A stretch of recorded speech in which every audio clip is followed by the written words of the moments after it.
In 1984, movies changed forever when a science fiction film about two people fighting against artificial intelligence and dangerous machines hit movie theaters. I'm of course talking about the Steve Barron film Electric Dreams, where a household computer teaches a nerd how to do sex. Squirrel. Where did you hear that? And then 3 months later, Terminator was released. Terminator.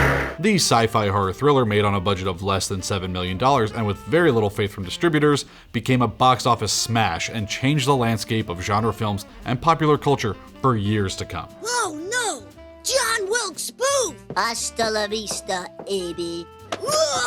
The literal fever dream of James Cameron, the most confident man in the world, launched a cool and confusing universe with 6 films, a TV show, comics, novels, goopy action figures, and more rip-offs than you can shake a cybernetic fist at. And it holds the record for most on-screen butts in a film franchise. It's good stuff. Killer robots, time travel paradoxes, future wars, literal Guns N' Roses, divorce, skulls, copyright law, the Menendez brothers possibly, more skulls, egomania, the 2004 California gubernatorial election, even more skulls, egregious Pepsi Max placement, and Christian Bale. That's me! All of that and more make up the fractured universe of the Terminator. And if you're thinking that a film franchise with such bonkers continuity and constantly shifting ownership rights would make for a super chaotic timeline, you'd be right. This whole thing is a mess, and that's why we're talking about it. Well, that and because of the Terminator Zero animated series that's coming later this year, but mostly the former. We're going to map out the expansive timeline that stretches across the Terminator cinematic universe, and we'll be touching on some of the history behind the production of these movies, as well as trying to make sense of the timeline altogether. To do that, we'll have to talk about the many different creative hands and studios the Terminator franchise has passed through since its inception. I promise it's interesting. We'll also be talking about some of the non-canonical films, media, and theories that aren't officially a part of the Terminator universe, but they're fun to chat about, and there's only like 4 of them, and a lot of people in the comments will be mad if I don't. I'll be nice. Once. We're also going to be breaking down time travel paradoxes in regard to how they work in theory and how they fit or don't fit in this timeline. Mostly don't fit. Our sources for this video are the films themselves, of course: Terminator, Terminator 2 Judgment Day, Terminator 3, Terminator Salvation, Genysis, Dark Fate, the Sarah Connor Chronicles, the special features and deleted scenes and commentaries found across the many versions of DVDs and Blu-rays, the Terminator wikis and Reddits, the novelization of the Terminator, along with a few other books, and a buttload of interviews with the directors, writers, cast, and crew of these movies. Only the people in the room at that point know what's happening. To keep this video as streamlined as possible, trust me, you want that, we're going to focus on the timeline events as they happen in the films and the main characters of the franchise: Sarah Connor, John Connor, Kyle Reese, every Terminator that looks like Arnold, and of course, Skynet, the self-aware artificial intelligence that causes this whole show to happen. I need to know how Skynet gets built. Much like the Alien franchise, there's a wealth of novels, games, and comics set in the world of the Terminator, and like with everything in Terminator, most of it is overly complicated and super weird, and they're not that important to the timeline. If you're a fan of books like Terminator Salvation, Trial by Fire, or T2 Future War, I'm sorry to say that we won't be talking about them. T2 Infiltrator will get a mention though, so you can hold on to that if you need to. The Terminator series by Now Comics from 1988 also won't be included in this video, but I recommend checking them out if you can find them, since they're really f***ing bonkers. Most of the stories take place in Florida, there's a secret UN base on the moon, cyborg wolves are a thing, and there's a hidden convent of nuns running a baby factory under an abandoned amusement park. That will weirdly come up later. Really, if you had that kind of time travel machine, wouldn't you go back to like 33 AD? Wouldn't you go back to Jesus? Really? And wouldn't you, if you could, get some of his semen? There's also a crazy library of Terminator computer and console games that also won't be included. Bethesda alone made 5 DOS games, which beat Doom to the first-person shooter genre by a whole year. Unrelated, the Terminator Rampage box art rules. I have no segue, that's just cool. That was a long way of saying we're sticking to the movies and the TV show for this one. How long is this video again? Really?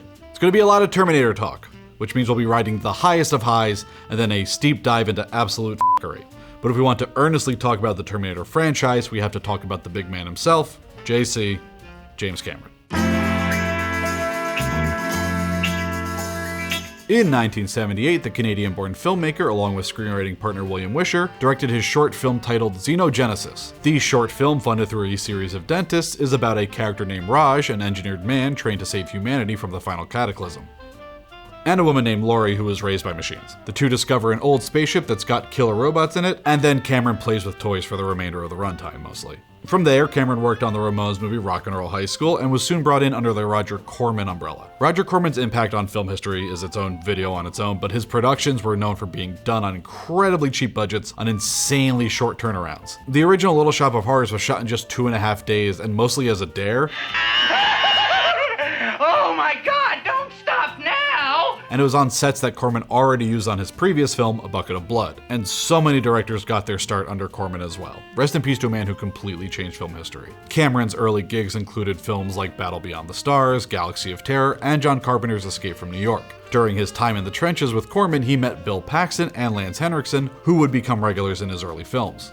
How do I get out of this chicken outfit? Sometime before the camera started rolling on Piranha 2: The Spawning, the original director, Miller Drake, was fired from the production, and Cameron, who was the film's special effects director, got put in the driver's seat. Cameron was later fired by that same producer halfway through production, and the mostly Italian crew did not speak English. Bit of a hurdle. During the film's release in Rome in 1982, Cameron got incredibly sick and, as previously stated, had a fever dream about a chrome skeleton crawling out of a fire, which was probably much scarier in 1982 than it is now. And I was just having these weird dreams, and I had this image of this kind of chrome skeleton, death image coming out of a fire, kind of phoenix-like. Like with a lot of directors then, and now to a lesser extent, the way to get noticed as a young filmmaker was to make a decent horror movie for next to nothing. Your Peter Jacksons, your Sam Raimis, your Catherine Bigelows, Spielberg if you find aggressive truck drivers scary. I do. John Carpenter was the guy I idolized the most. He made Halloween for $30,000 or something. That was everyone's break-in dream, to do a stylish horror movie. It was a very slasher film type image, and it really was the launching pad for the story.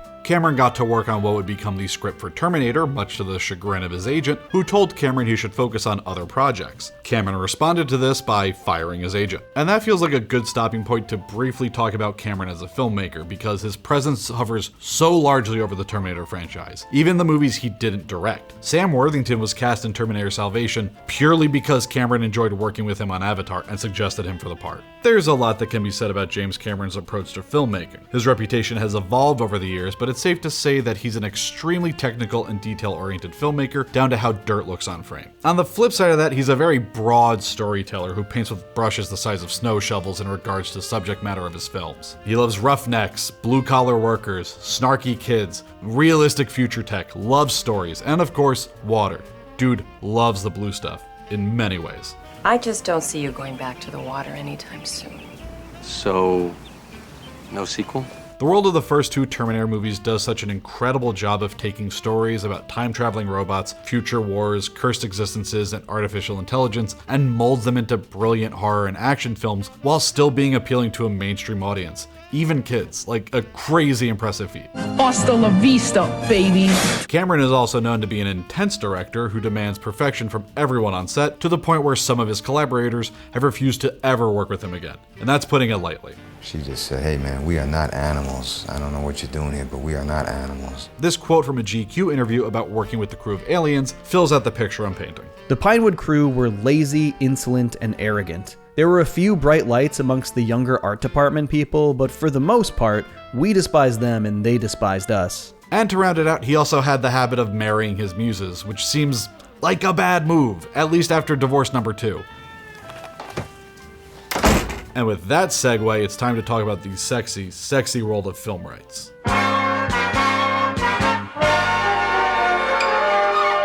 If you want to get right to the timeline explanation, feel free to jump to this time code here. I know the contractual intricacies of movies probably doesn't sound like the most thrilling thing to watch, but it plays a huge part in regards to the Terminator franchise and how things got so muddy. Cameron, who had been living in his car after Piranha 2, was receiving offers from studios for his Terminator script. A script that would later get him sued by science fiction writer Harlan Ellison. He sued everyone, it's not that special. You tell me, are they any less the media whore than I? None of the presumptive studios would hire Cameron on to direct, since his only real credit at the time was partial director of a bad horror sequel about flying piranhas. Now, to ensure his vision on Terminator, he sold the rights to Galen Hurd for $1, with the caveat that he would get to direct it. Galen Hurd agreed, and shortly after, Helmdale Film Studios came on as financiers, as well as 50% owners of the franchise rights with Hurd. Helmdale was an independent production company co-founded by actor/director David Hemmings, who directed Running Scared. No, not that one. Not that one either. This one. Quick side note, Cameron pitched the movie to Helmdale by having Lance Henriksen burst into the conference room dressed as the Terminator, wearing a leather jacket, sunglasses, fake cuts on his face, and gold foil on his teeth to scare the executives. They weren't expecting him, and they certainly weren't expecting him with metal teeth and in character, and I think they were about 10 seconds away from calling the police. That is a great friend. Orion Pictures, the distributor and the main money behind the movie, had some wild choices for who should play the Terminator. Both Mel Gibson and Sylvester Stallone were offered the role, but turned it down. No, it isn't possible. At the same time, the studio and Arnold Schwarzenegger himself were pushing for him to play the role of Kyle Reese. They wanted you to read for the other guy, right? So you read it thinking about the other guy, or, you know, about Reese. Arnold's career was in a very interesting point during this era. Arnold had tried his hand at acting in a few minor parts in bad films during the 1970s. He was the lead role in Hercules in New York under the stage name Arnold Strong, where his entire performance was dubbed over. I'm tired of the same old faces. And he has a part in a weird scene from Robert Altman's The Long Goodbye where he just stands around and watches Elliot Gould get undressed. Arnold didn't really pop until the release of the documentary Pumping Iron in 1977, but he wouldn't be a full-blown movie star until 1984, unless you really love the Western comedy The Villain. Any idea for Telegram for me? Boy, you talk funny. Cameron was a bit apprehensive about casting a giant Austrian to play a time-traveling soldier, but after the two met, Cameron was convinced that he had found his Terminator. You were thinking the Terminator, but we sit and we have this polite lunch because we've never met each other, and neither one of us mentions it, right? And then we both go back to our guys and say, Terminator. I'm not going to get into the weeds on Helmdale and all their lawsuits. All you need to know is that they sold their share of the rights in 1990 to Coralco Pictures, who were just coming off the box office hit Total Recall, a deal that Schwarzenegger was personally involved in. Now this is the plan. This is the section of our timeline that doesn't fit into the main timeline that we'll be constructing. This section is specifically for movies that are somewhat connected to the Terminator franchise in one way or another, but not officially. Unlike the Alien film universe, which has both subtle and overt connections to other films and franchises like Blade Runner and Predator, the number of films that cross over with the Terminator franchise is not nearly as robust or as concrete. The first and earliest crossover between the Terminator universe and another film on our timeline is the RoboCop vs. the Terminator comic by Walter Simonson and Lightspeed crazy person Frank Miller. In the 4-issue comic run, Skynet has more or less won the future war against humanity. A lone soldier named Florence Langer finds her way into Skynet and learns that all of this started back when Skynet interfaced with robotic cop Alex Murphy, and essentially used OCP tech to expand its power. In this comic, Skynet is an orbital defense system instead of a neural network like it is in the first two movies. The CPU is a neural net processor, a learning computer. In the comic, RoboCop travels through time and outer space, and a Terminator ends up getting crushed by a dinosaur. It's all very silly, and I'm saying that in a video about the Terminator franchise. The comic would also be the story basis for the Super Nintendo and Sega Genesis games. Genesis? Not yet. The biggest problem with placing this on the timeline is there's no hard date on when RoboCop takes place. The film novelization of RoboCop by author Ed Naha places the events of the movie from late 2043 into early 2044, which would explain the New Year's Eve party. Those years don't really work since that would set RoboCop 14 to 15 years after Skynet sent a T-800 from 2029 to 1984. Screenwriter Ed Neumeier never included a year in the RoboCop script, and there's no rogue calendars or close-ups of diaries in any shots in the movie to go off of. But the answer may have been found in a TV spot from 1987. Murphy was a good cop, and in 1991, a good cop doesn't die. This would make sense if we apply it to the timeline events that lead up to Skynet gaining self-awareness on August 29th, 1997. I'm going to be saying that date a lot. The next step on this timeline lands us in 1994 when the USS Montana, which is housing a nuclear warhead, sinks into the Caribbean in the James Cameron film The Abyss. Now, the only thing that connects the Terminator universe to The Abyss, aside from them both being written and directed by James Cameron, is Benthic Petroleum, and one newscaster. It's kind of like how Die Hard and the movie Ricochet with Denzel Washington are in the same universe because of the newscaster Gail Wallens. And I'm Gail Wallens. Gail, don't even ask me about the Harrington thing. It's still in a grand jury. Benthic gets a mention on the news in The Abyss, and their logo appears very briefly on a few gas pumps in Terminator 2. In 2001, an Australian manufacturing company did go ahead and name themselves Benthic. I'm guessing they never saw the movie. That's kind of it in regards to the more direct connections to the Terminator universe from other movies. The next few are mainly born out of internet theories other than tangible on-screen connections. One of the most popular theories online is that the world of the Matrix is the future after Skynet defeats humanity, and decides to put people in goo pods and serve them digital steak. Ignorance is bliss. It's a pretty solid theory. The only thing that throws a wrench into it is the anthology film The Animatrix, which is canon to Matrix lore, just like the video game Enter the Matrix. Where my Seraph head's at. The future war in Terminator happens from 1997 to 2029, at least within the first two films. In The Animatrix, the machine war, as it's called in that universe, started in 2139, following the end of the Second Renaissance, which started in 2090. You believe it's the year 1999. When in fact it's closer to 2199.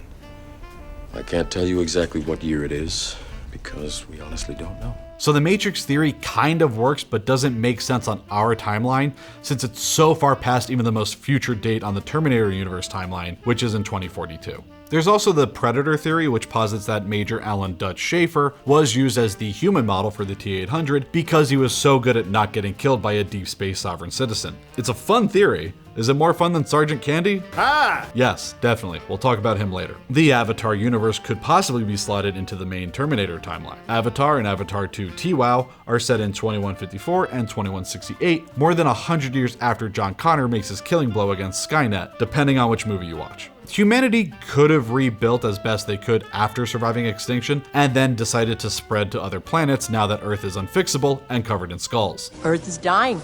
There's also the fact that all of the vehicles and tech in Avatar are non-autonomous, which makes sense if you live through decades of self-driving murder tanks. But this is all hypothetical, so we're never gonna get an answer on where Wainfleet got his custom-made Oakleys in Avatar 2. And that's about it when it comes to shared universes on this timeline. We unfortunately have zero idea why the T-1000 was in Aurora, Illinois in 1992.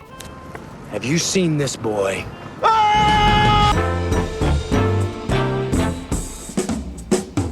Now that that's all out of the way, we can finally crack open our main timeline. And when I say main timeline, I mean the one timeline that will be tracking all other Terminator timelines from. If you're a fan of the Terminator franchise, you probably know about the whole multiple timelines happening. And if you didn't know that, surprise! Are you saying it's from the future?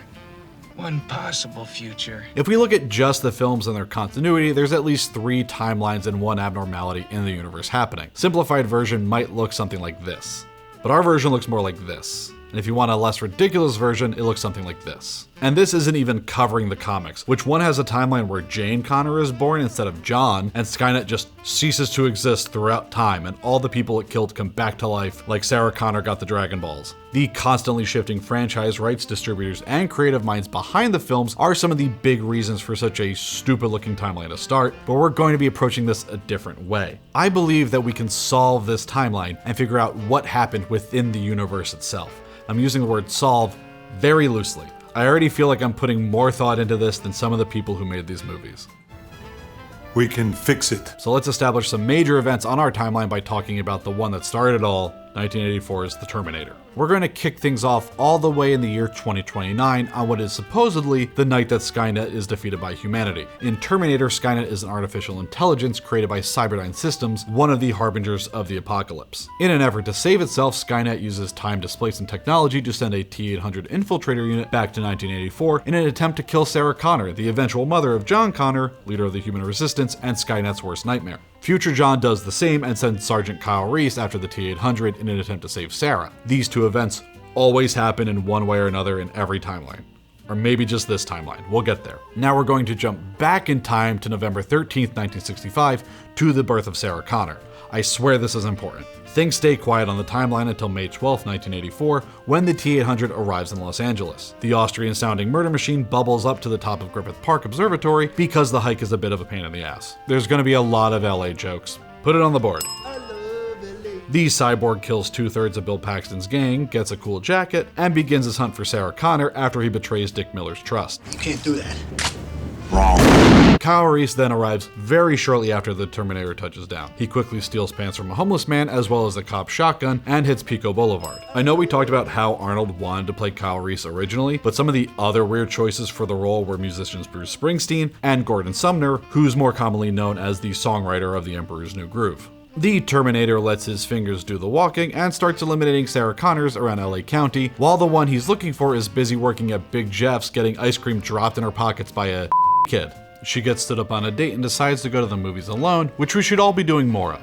Normalize going to the theater by yourself.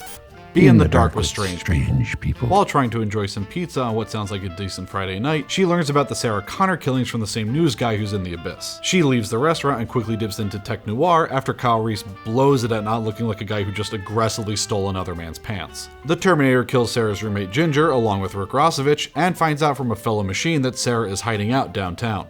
I'm at this place on Pico Boulevard called Tech Noir. He shows up to the club, ruins everyone's night, and gets thrown out of the place Montana style by Kyle Reese. Kyle drops a lot on Sarah during their escape. Nuclear fallout, future war, her unborn son will become the savior of the human race. Casual stuff. He also mentions that the technology to build cyborgs comes around in about 40 years. They cannot make things like that yet. Not yet.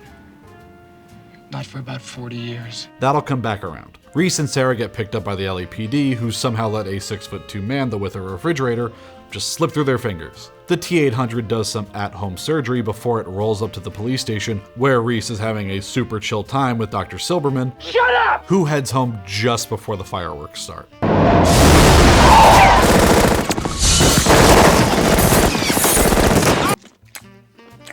Kyle rescues Sarah from the police station, and the two find a romantic drainage tunnel somewhere near Griffith Park.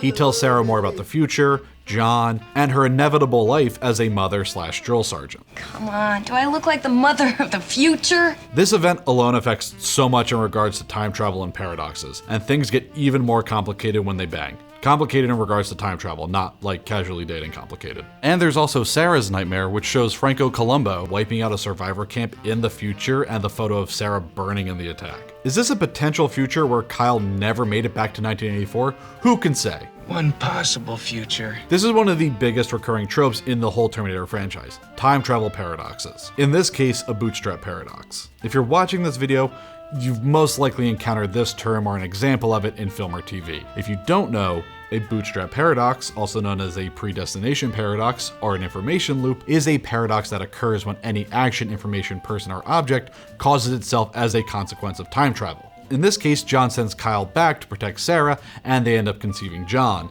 insinuating that this event was always going to happen, at least in this timeline. It's similar to Chuck Berry writing Johnny Be Good because his cousin Marvin was there when Marty McFly played it, or the car crash in About Time. Good movie. I want to say don't focus on the paradox stuff too much, but it's such a big element of the films in increasingly weird ways that it's something to always just keep in the back of your mind. You see how clever this part is? How it doesn't require a shred of proof? And most paranoid delusions are intricate, but this is brilliant. Sarah and Kyle hold up in a motel and ensure the future of humanity before the Terminator tracks them down. During their final showdown, Kyle dies from his wounds, and Sarah terminates the half-Borg by crushing him like a Coors Light can after one of my dad's softball games. You're terminated. We then catch up with Sarah 6 months later on November 10th as she makes her way through Mexico. She also gets her photo taken, which will become the same photo John gives to Kyle before he's sent back to protect Sarah. There's two big questions left at the end of Terminator. One, what happened to Pugsley? And does John know that Kyle is his father all the way in 2029 when he sends him back to 1984? If you don't send Kyle, you can never be. God, a person could go crazy thinking about this. And it changes from movie to movie. And he'll be younger than you, only a teenager when you meet him. God, a person could go crazy thinking about this. Sarah then hits the gas and drives headlong into the storm that's coming her way. Going by what the films tell us, Sarah spends a good amount of time down in Mexico, where she turns herself into one of the most badass movie characters of all time. Now, sometime between 1984 and 1985, the T-800 ARM and microchip were retrieved by the company who kept this whole warehouse blunder under wraps. In this case, the company is Cyberdyne, who we know is responsible for creating Skynet, but Skynet doesn't become a thing until 1995, and then sentient until 1997. So did Skynet send a message back to 1984 telling Cyberdyne to go collect the ARM to ensure that Skynet itself is created? Is GMF Robotics a subsidiary of Cyberdyne? Did a tech-wise janitor snag it and sell it for a ton of money to buy a house made of gold? There is an answer about how the ARM and microchip jumped from Terminator to Terminator 2, but it was cut from the final film. A deleted scene from the Terminator shows two men, who we can suppose are from Cyberdyne, skulking around the factory where the T-800 got Giles quarried. One of them scoops up the microcomputer chassis and then pockets it to hide it from the police. What's that? Microcomputer chassis, but I never saw stuff like that anywhere.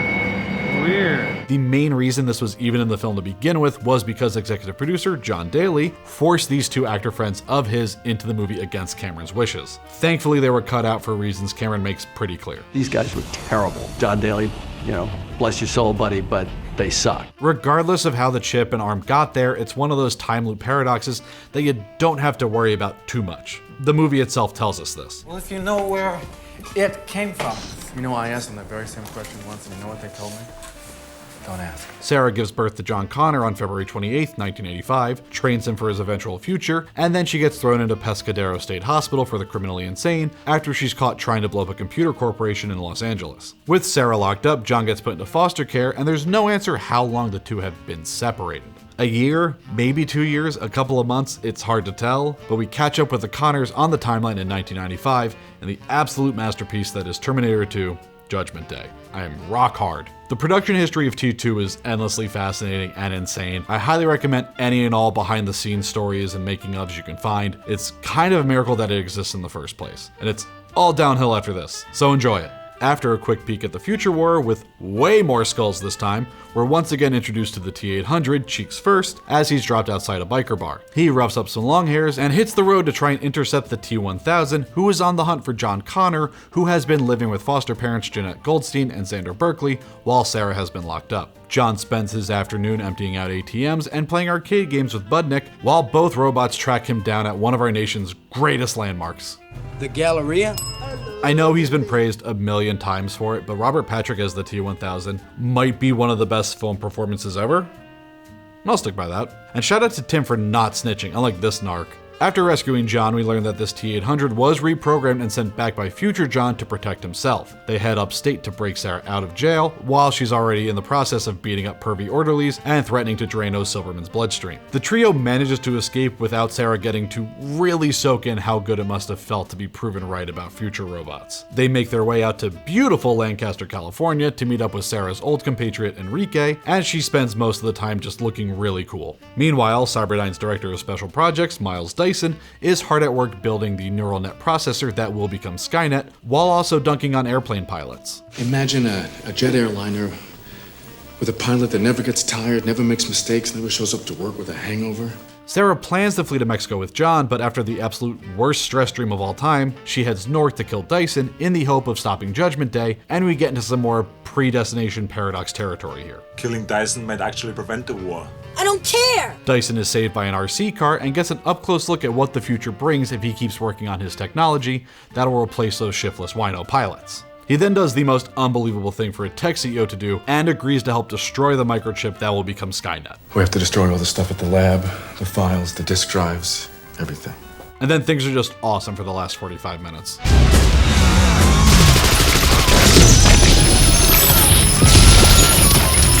Hasta la vista, baby.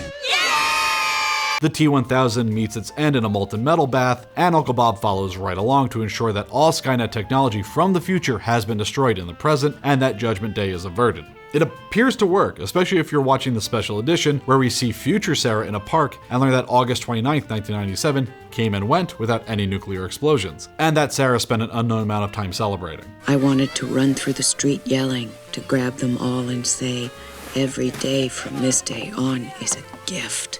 Use it well. Instead, I got drunk. And so we're done. Close the book. No fate but what we make. And all that. There is no fate but what we make. Wrong. In 1995, Caraco Pictures filed for bankruptcy, and the rights to the Terminator got thrown into a years-long bidding war that involved Fox, Miramax, Studio Canal, and some others. At one point, Schwarzenegger even tried to convince Cameron to buy the rights with him, but JC was too busy piloting submarines and making a remake of a French farce. May I see your invitation, please? Sure. Here's my invitation. There were so many American remakes of French films in the 90s. It's kind of insane. Maybe that's its own video.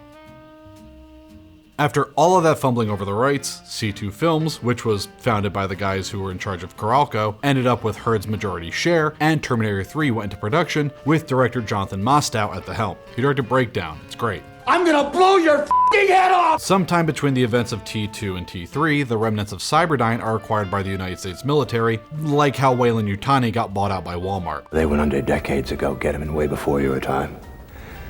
bought out by Walmart. Our best guess is that it happened sometime in 2004, since we know convicted murderer Marcus Wright signed his body away to Cyberdyne in 2003 before he's executed for his crimes. Also around this time, big maybe on this one, but we learn how the T-800 got his chiseled punum. In a deleted scene from Terminator 3, which was included in the video game for some reason, we see a promotional video for Cyber Research Systems, and we meet Chief Master Sergeant William Candy.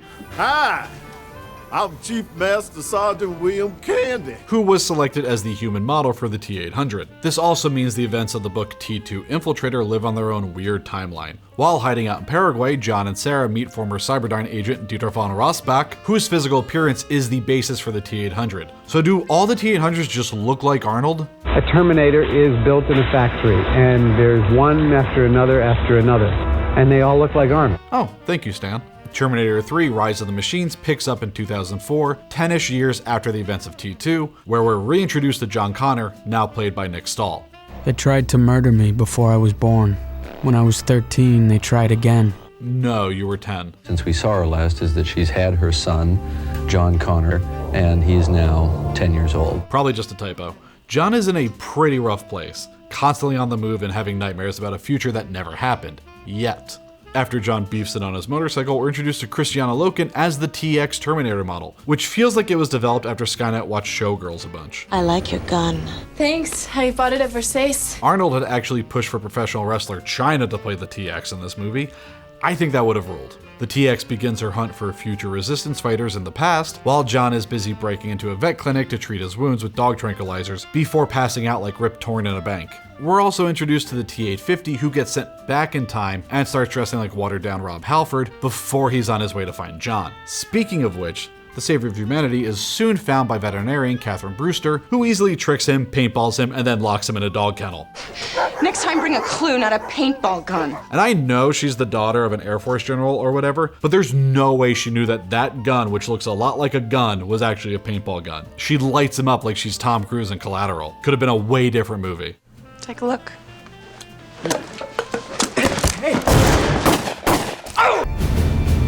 The TX arrives at the vet clinic and accidentally finds John, who has been so off the grid that even Skynet in the future can't find him. Don't ask me how that makes sense. Terminators clash and crash into each other a bunch while wrecking Boyle Heights, and Arnold feels pretty asleep through the whole thing.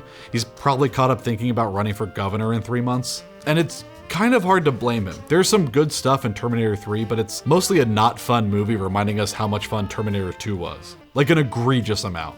Do you even remember me? Sarah Connor? Blowing up Cyberdyne? Hasta la vista, baby? We soon learn from the T-850 that the destruction of Cyberdyne in 1995 didn't stop Judgment Day. You only postponed it. There's also a whole thing about John having made out with Catherine in Mike Kripke's basement, and it would have changed the future if Sarah didn't get arrested. Very sweaty stuff all around. A rule for any Terminator movies going forward: don't hire screenwriters who actively hated Terminator 2. Nuns were already married to Christ, right? So impregnate a whole bunch of nuns with Jesus stuff. Arnold drives the inevitable couple to the cemetery where Sarah is buried, and this is where we find another hiccup in our timeline. We establish back in our main timeline that Sarah was born in 1965. 29-year-old female. But her grave in T3 suggests that she was born in 1959, and that she battled cancer long enough just to make sure that Judgment Day didn't happen in 1997. Could Sarah have forged her birth date at some time? Maybe. It doesn't really seem like something an off-the-grid anti-tech guerrilla fighter would do, along with leaving a last will and testament. Distort these weapons in accordance with her will. There's also the chance that Enrique just guessed her birth year wrong, but this ties back to when John said he was 13 when he first met the Terminator. When I was 13, they tried again. This is when our first timeline divergence happens. The events of Terminator 3 do follow the events of Terminator 2, but everyone is just slightly older for some reason. Could this be an entirely separate timeline? I mean, sure, hell, John doesn't even get the "come with me if you want to live" quote correct. You want to live? Come on! But if this is an entirely different timeline and a different John by some chance, why does Silberman freak out when he sees the Terminator? Why is the TX susceptible to advertising? A lot of questions. With Jesus stuff. After a very snoozy shootout at the cemetery, the trio makes record time getting from Long Beach to Griffith Park, and we get another couple additions to this timeline. We know that the T-800 that was sent to 1995 was sent by future John, but who sent this one and why? Like I previously said, the destruction of Cyberdyne only delayed the apocalypse, and the future war continues raging beyond 2029 because John Connor bites it at the hands of Bolt Vanderhuge in 2032. John Connor was terminated on July 4th, 2032. I killed you. That Terminator is then reprogrammed by future Kate, who sends the jailbroken android to 2004 to ensure that both of them survive what's coming. Oh, and this whole time there's been this computer virus just casually spreading across the entire world, which is secretly Skynet becoming sentient and trying to trick the military into turning on the apocalypse switch, which they do because they're a bunch of rubes. General Whoopsie tells John and Kate to head to Crystal Peak, where John thinks he's going to find Skynet's central core. After a short flight and some rock'em sock'em action that ends with Arnold nuking the TX and himself, John and Kate discover what's behind the biggest door prize in history. There's nothing here. Turns out there's no Skynet, but plenty of canned government cheese, as the pair find themselves in a Kennedy-era bunker where they sit out the hellfire that's raining down from the skies across the globe. And John just goes ahead and claims he's in charge over the radio, as if other countries don't have fallout shelters for heads of state for like this exact situation. Who's in charge there? I am. Who the hell is this? Is this the guy who takes dog tranquilizers? Regardless of who's in charge, Skynet has won this round pretty handily, and Judgment Day is slid forward a few years to July 5th, 2004 at 3:18 p.m. 6:18 if you're on the East Coast, right in the middle of Simpsons. Post Terminator 3, there's a few pieces of media that fill in the almost 2-decade-long gap before we meet John Connor again. The Timothy Zahn novel Terminator Salvation From the Ashes and the Gary Cox novel Terminator Salvation Cold War paint a small picture of what happened in the immediate aftermath of Terminator 3, but nothing that's going to earn a spot on our timeline. What the hell are you doing here? With that said, we're now going to jump 14 years to the events of Terminator Salvation. And I gotta do one thing before we talk about it. Okay, there we go. The events of Terminator Salvation take place in 2018, and it appears that Salvation is a continuation of the branch timeline that we see in Terminator 3. A few things point to this being possibly true, like Skynet advancing production of the T-800s 10 years earlier than John knew about. Like you said it would be. It's worse. We catch up with John Connor, who, surprise, was not immediately made leader of the human race because of his girlfriend's dad. He's a soldier under the command of General Ashdown, played by Michael Ironside, a man you legally have to give your wallet to if he asks for it. John and a squad of soldiers discover a human zoo, along with those previously mentioned T-800 schematics, which are ahead of future schedule according to the tapes that Sarah left behind for John. Not for about 40 years. The whole thing is cut short when the machines just bomb the out of the underground prison lab, wiping out everyone besides John and a mud-covered Marcus Wright, who we last saw signing away his body to Cyberdyne in 2003. That also raises questions if Salvation is even in the same timeline as T3, since Cyberdyne is still a thing in 2003 in this movie, but is ancient history in Terminator 3, which is set in 2004. Cyberdyne?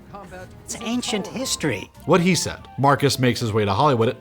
Is that John Wayne Casey? Marcus makes his way to Hollywood, where he's saved by a young Kyle Reese and his friend Star. Come with me if you want to live. They barely get to become a trio before Reese and Star are snatched up and taken to a human work camp. At the same time, John, Kate, and their team of resistance fighters are testing an audio frequency that disables machines as long as it's constantly playing. Marcus runs across Blair Williams, who takes him to meet John, but he's terrible at Minesweeper. The future crew discovers that Marcus is more metal than man. Blair ends up freeing Marcus. There's a bunch of very shaky action sequences. Marcus and John make their way to Skynet, where Marcus plugs into the grid, and John comes face to squishy CGI face with a T-800, who is not played by Arnold in this movie, but is played by Roland Kickinger, who did play young Arnold in the made-for-TV movie, See Arnold Run. One day, you will come begging me to be in your movie. Marcus rejects this Skynet programming, helps John rescue Kyle, and then saves John's life by giving him his still human heart. Before Jonathan Nolan, the Nolan brother without a British accent, got his hands on the script, the original version of the movie ended with John dying, his face being grafted onto Marcus's body in an attempt to keep the human resistance from losing its inspiring leader, and then Marcus just kills Kyle, Kate, and Comet and Star and whoever. Connor takes his gun and shoots everybody in the room. Kate,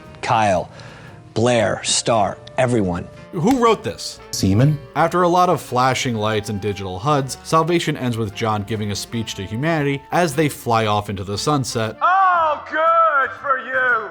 And how was it? And then John will presumably be killed by a T-800 in 14 years.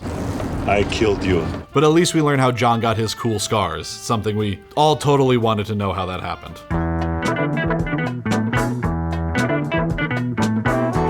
The The next jump on our timeline takes us out of the cinematic universe and onto the small screen with the Fox TV show, The Sarah Connor Chronicles. Now, I'm not going to recap 2 seasons of a TV show that never got a series finale, especially since there's so much time traveling of secondary and tertiary characters backwards and forwards in time. It could snowball into a mess so fast, or a similar word that means the same thing. To tell you the truth, I was pretty zazzled. The show drops us into West Fork, Nebraska on August 24th, 1999. And according to the show, the events of T2, escaping Pescadero, fighting the T-1000, blowing up Cyberdyne, all that, happened in 1997. Miles Dyson. Never seen him before. Your fiance freshly escaped from the Pescadero mental hospital. Blew him apart 2 years ago. Small note, but Sarah's birth date in the show is also different from the main timeline, but that's because Sarah Connor is now being played by Lena Headey. Sarah and John are living semi-normal lives until a T-888 named Cromartie is sent to the past to kill John, of course. The Resistance also sends their own Terminator, Cameron, back in time to protect John. Come with me if you want to live. And she gives us a new date for Judgment Day. The Skynet missile defense system goes online April 19, 2011. Some robot hijinks ensue, and the 4 of them time travel to March 7th, 2007, most likely to save money on the wardrobe budget. Nobody in 1999 was layering tank tops like this. Also, Sarah learns that they have jumped past her own death at the hands of cancer, which would have happened on December 4th, 2005. When we jumped through time, you told me I died of cancer. Yes, 2005. This is the second timeline where they kill Sarah off via cancer. She can't just be retired on a beach somewhere. Most of the first season revolves around Sarah and John trying to track down a chess-playing computer named Turk, which might be a precursor to Skynet. Literally everything is Skynet in this show. Chess-playing computer, Skynet. Artie, also Skynet. Garrett Dillahunt, Skynet's brother. No, seriously. We are brothers. We also meet Derek Reese, Kyle's older brother, who time travels back from 2027, 2 years before Kyle is sent to 1984 in the main timeline. Derek also lets us know that Judgment Day has moved once again. At least his Judgment Day has. Maybe I came from a future where it never happened, and now you've come from a future where it did. Is that possible? Season 2 of Sarah Connor Chronicles gets progressively weirder. More and more Resistance fighters start time traveling back to 2007, probably because their future they're in sucks. A Terminator accidentally winds up in 1927 at one point. There's a surprising amount of Bionicles lore. This is Mount Valmy, hiding place of the Mask of Life. The Toa protect the mask from the Dark Hunters. And every episode starts with this fun lead-in where the narrator says Cameron in a real sassy way. Cameron, a Terminator reprogrammed to defend them at all costs. Cameron.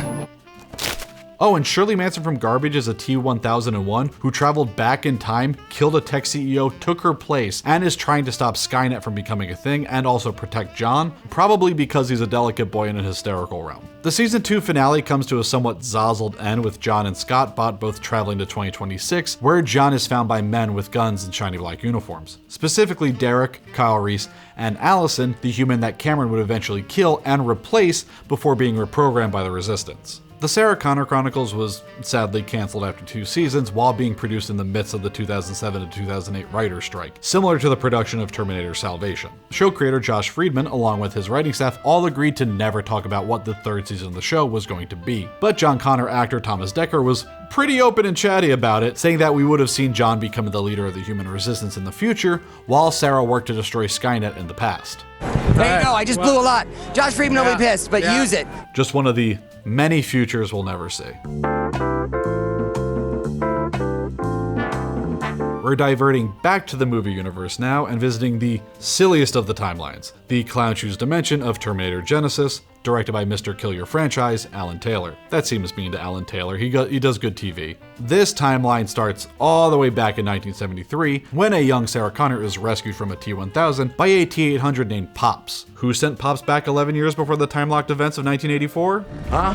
Who sent him back? Those files have been erased. Oh, that's convenient.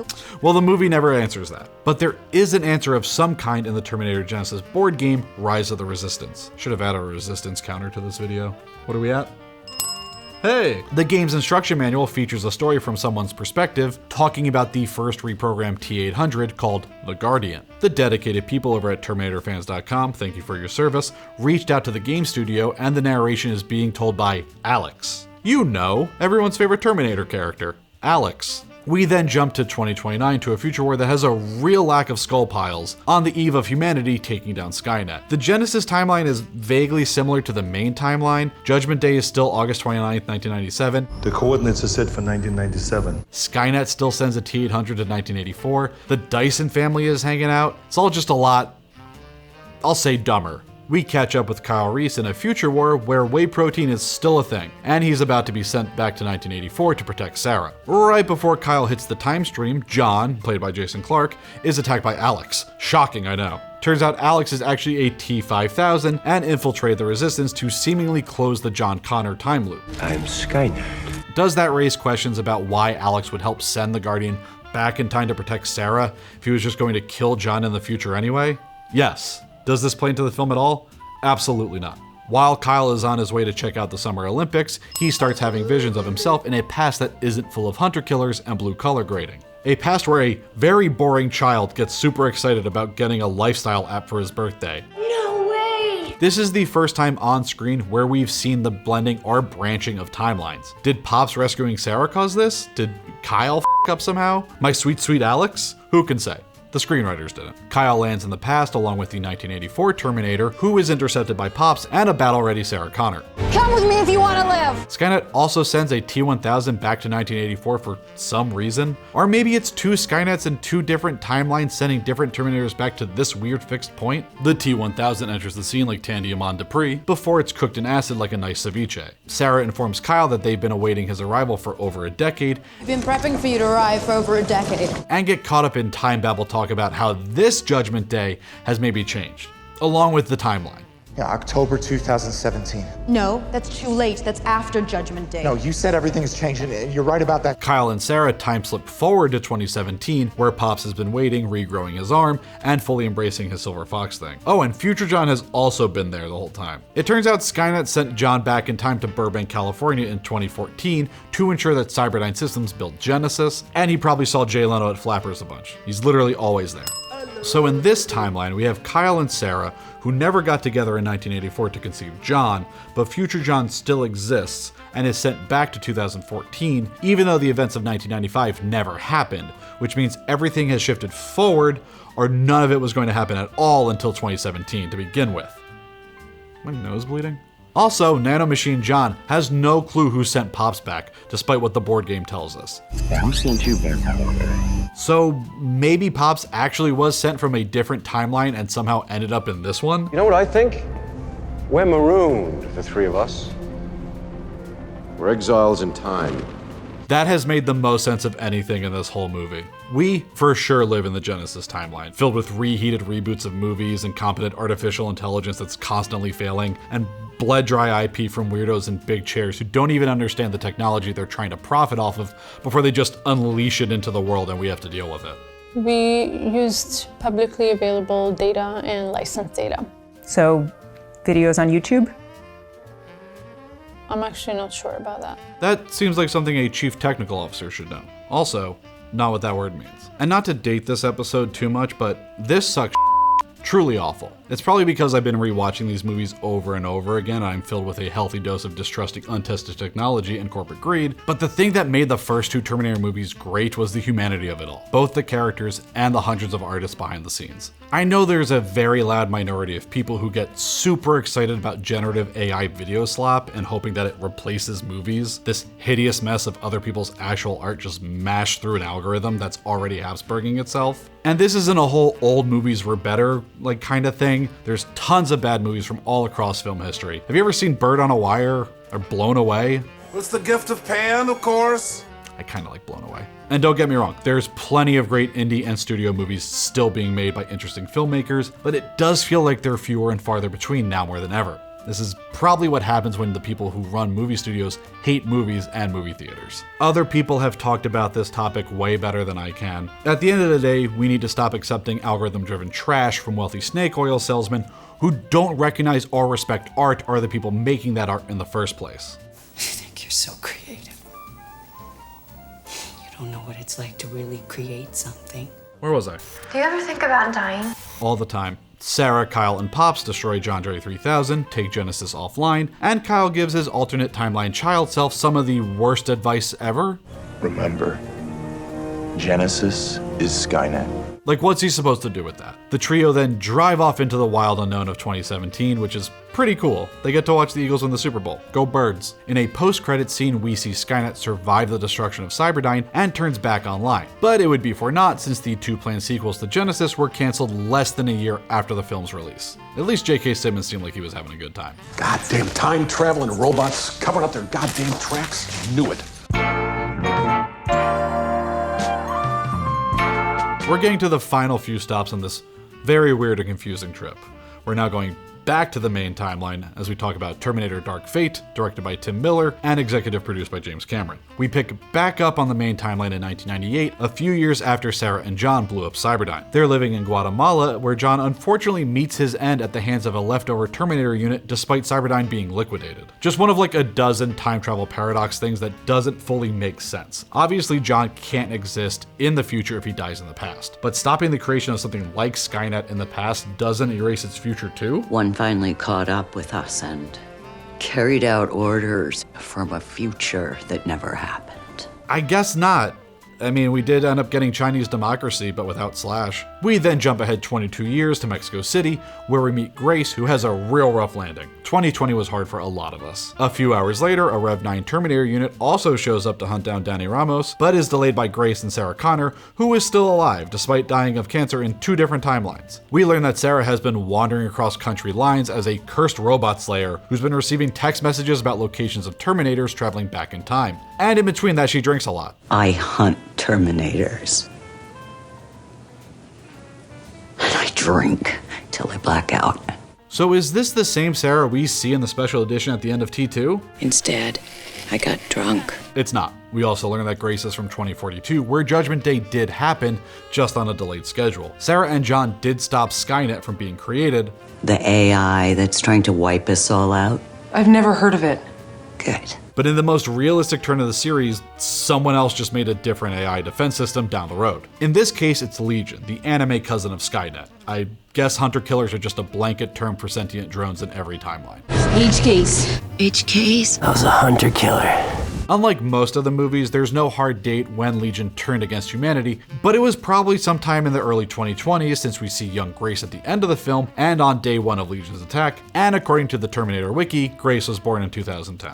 Grace tells Danny that she is being hunted by Legion because she will eventually become a new leader of humanity in the wake of Judgment Day. And when we see Danny in the flash forward, she looks more or less the same age as she does in 2020. So let's say Legion goes online in 2022 with a big coulda happened under it. The trio make their way across the border into Texas and discover the coordinates that Grace had tattooed on her hip are the same coordinates where Sarah's Terminator texts are coming from. It turns out that the T-800 that killed John back in 1998 completed his mission, switched into retirement mode, and has been living in Texas with the most I don't want to know wife of all time. She hasn't noticed that you weigh 400 pounds? The ultimate version of Carmela Soprano. This T-800, now going by Carl, knows the locations of Terminator units from the future by tracking time displacement fields like the one he was sent in, and has been texting a very traumatized Sarah Connor their coordinates, which has probably been driving her fucking insane. You've been tracking me? The 4 of them decide to lure the Rev 9 into a kill box, and after a big messy CGI plane fight, Grace goes Major Kusanagi on the Rev 9, and he's turned into sidewalk art by Danny and Carl. Unfortunately, both Carl and Grace die during the fight, and Danny promises to save her the next time. And the movie ends with Danny and Sarah driving off into their unknown future, most likely on their way to blow up a bunch of crypto servers. And that's where it all ends, for now. A wildly confusing cat's cradle of time loops, John Connors, and liquid metal. But how did we get here? How did the Terminator timelines become such a mess? Studio negligence, bad screenwriting, and James Cameron selling the rights for $1. We know that. But what if there was something else? As you've seen, the Terminator timelines all seem to branch off of the main timeline after the events of Terminator 2, aside from Genysis, which may or may not be intersecting with the rest of the Terminator universe at different points in time, like some cursed quantum leap situation. Genysis is Skynet. If we stick to the universe itself, all of the Terminator movies could be Skynet running different simulations, even one where it fails and is replaced by Legion. Sure, that could be it. But I think the answer is found within time travel itself. Every Terminator film, except for Salvation, depicts characters being sent back in time to stop or aid the birth of Skynet. And as we've learned, no matter what happens in the past, the techno-apocalypse is coming for us one way or another. Unless you're in the golden timeline, then you're good. I got drunk. But there is one instance where we do witness our protagonist traveling forward in time to defeat Skynet. On April 27th in 1996, Universal Studios Orlando opened the doors to the attraction T2 3D Battle Across Time. T2 3D. Thank you, Arnold. For those who have never been, the 3D theme park experience / stunt show was half directed by James Cameron and has a whole lot going on while still being in line with the main timeline. The queue for the ride features televisions broadcasting the Cyberdyne Interactive Network, which are basically running infomercials about how Skynet can make your life better before you're corralled into the Miles Bennett Dyson Memorial Auditorium for a presentation of the T-70s. The show is then hijacked by Sarah, John, and both the T-800 and T-1000, with all the stars of T2 in their respective roles. Speak of the devil, just as I spoke your name, you appeared like a demon. After some fun live stunts, we see John and Uncle Bob time travel through the movie screen to what we can assume is 2029. They fend off the T-1000 in a bombed-out California and finally make their way to Skynet's central core, where they come face to shiny face with the T-1 which doesn't look as cool as you'd hope given that many zeros in its name. The two are successful, with John returning to the present and Arnold staying behind to successfully destroy Skynet and the T-1 in the future. This is the only time in the entire film universe where characters from the past have traveled forward to defeat the rogue AI. And sure, it's a theme park ride, so you might be asking where does this even fall in the timeline if the ride kept operating in the Japanese Universal Park until 2020? The answer falls squarely on one person's shoulders: Shaquille O'Neal. The Q video that I mentioned earlier that shows people's lives being improved through Cyberdyne technology features a cameo of Shaq himself making a free throw with the help of Cyberdyne contact lenses. He's also shown wearing copyright-free Lakers colors, the team he joined in 1996, which is the same year the attraction opened, and that would place T2 3D in the perfect position on the main timeline, right after the events of T2 and before everything went buck wild across this entire universe. It happens before the events of Sarah Connor Chronicles in 1997. It's before Sarah's death in Terminator 3. It could also be connected to the golden timeline. I got drunk. It almost acts as some kind of time travel grenade that unravels everything, or a reverse canon event, or temporal pincer movement. Whatever's your flavor. Candy! And there it is, the complete Terminator cinematic timelines, at least our version. So what have we learned? Probably nothing. But my biggest takeaway from watching these films over and over again as they warned us about the oncoming rise of AI is, I think we can finally leave Terminator in the past. Don't get me wrong, I love this franchise, even the dumb parts, and there's a lot. Talk to the hand. But do we need to keep retelling the same story in different fonts for another 20 years? Can we finally move on? Especially now that we've reached the AI-riddled future they warned us about, but with more art theft and less skull piles. I warned you guys in 1984. You didn't listen. Even Linda Hamilton thinks it's time to wrap it up. Maybe this is what happens when you keep making sequels to a movie that was designed to not continue the story. Can we reset the switch? Anyway, I want to take a moment to thank my research assistant Grant Samayoa for his incredible help on this video, and thank you to the Terminator fans who keep the wikis and Reddits chugging along. Truly amazing work, would not have been able to do this without you. But tell us, what do you think? What's your favorite movie in the Terminator franchise? Rip-offs for sure count. Does your Terminator timeline match ours? What did I get wrong? And what film universes would you like to see a deep dive on next? Let us know in the comments below. Thank you so much for watching. Hit that like button. And for more time looping nonsense, keep it tuned to Nerdist.com. Dun dun dun dun dun.